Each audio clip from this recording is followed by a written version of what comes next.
Lazimisha wewe kusamehe, lazimisha kuachilia, lazimisha usibebe watu moyoni. Walikutenda mabaya, omba rehema, jiombee toba, tangaza msamaha. Yani kama kuna watu unaweza kuwasamehe, watamkie msamaha ili ufanyeje? Uendelee kwenda. Uchungu ni adui wa hatua zako.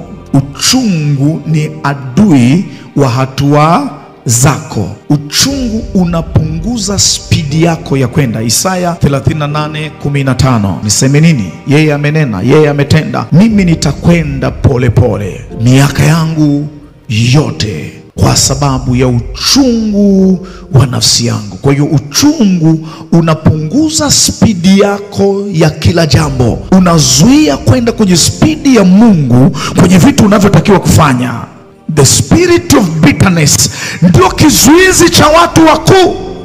Kwenye Ayubu anaandika, anasema mmoja hufa katika nguvu zake kamili, akiwa ameonja mema, ameshiriki mema. Mwingine hufa katika uchungu wa nafsi yake, asionje mema kabisa. Mema yapo lakini hawezi kuyaonja. Kinachomzuia ni nini?